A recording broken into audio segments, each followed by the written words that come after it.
আসসালামু আলাইকুম। Mathematical one day one MCQ সিরিজে সবাইকে স্বাগতম। আমি এমএস ইসলাম নাইম। আজকে আমরা দেখব অ্যালজেব্রিক এক্সপ্রেশন বা বীজগাণিতিক রাশির এই এমসিকিউটি কীভাবে ক্যালকুলেটরে সলভ করা যায়। তো এখানে একটা ইকুয়েশন আছে, এই ইকুয়েশনটা থেকে আমরা ওয়াইয়ের ভ্যালু অর্থাৎ এক্সের ভ্যালু বের করে আমরা এই এক্সপ্রেশনটাতে বসিয়ে দেবো। তো এখন আসলে ওয়াই থাকলে ওয়াই দিয়ে সলভ করা যায় না ক্যালকুলেটরে, আমরা এক্স ধরে সলভ করতে হবে। কিন্তু এখানে এই আননোনের জায়গাটাতে অর্থাৎ এর জায়গাটাতে আমরা একটা ভ্যালু ধরে নেব, যে কোনো একটা ভ্যালু, এটা যার যেটা ইচ্ছে সেটাই ধরতে পারো। তো আমরা এই কোটো 3 ধরবো। তো এই কোটো 3 ধরে আমরা ক্যালকুলেটরের মাধ্যমে এই কোয়েশনটা সলভ করবো। তো এখানে ওয়াইয়ের জায়গায় আমরা এক্স দিয়ে রিপ্লেস করে নেব।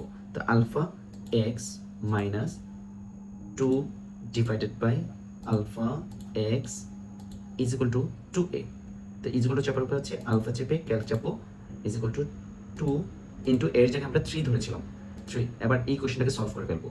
তো সলভ করার উপরে হচ্ছে শিফটে চেপে ক্যালকে চাপা। তো এক্সের জায়গাটাতে আমরা বলছি 2 3 যে কোনো কিছু একটা দিয়ে ইকুয়াল চাপো। তো এক্সের একটা ভ্যালু পেয়ে গেলাম আমরা। তো এখন ওই যে এক্সপ্রেশনটার মধ্যে আমরা এই ভ্যালুগুলো বসিয়ে দেখি যে ওই ভ্যালুগুলো কত আসে। তার একটা ফ্র্যাকশন নেব 6a। তাহলে 6 ইন্টু এর ভ্যালু আমরা ধরতে হচ্ছে 3, then Y square minus 2ay minus 1। তো এখানে আসলে ওয়াইয়ের জায়গায় আমরা এক্স রিপ্লেস করে আসলে এই কোয়েশনটাকে সলভ করছি। সো এখানেও এক্স রিপ্লেস করতে হবে।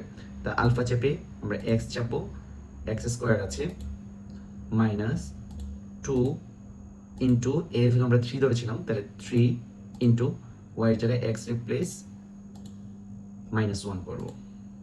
এবার ইকুয়াল চেপে দেবো। এখানে আসলে হচ্ছে অ্যান্সারটা 18। তো আমরা এখন অপশনে এর জায়গায় 3 বসিয়ে দেখবো যে কোনটাতে 18 আসে আছে। তো আমরা দেখতে পাচ্ছি এখানে 6 ইন্টু এ এর জায়গায় যদি আমরা 3 বসে তাহলে এখানে 18 আসবে।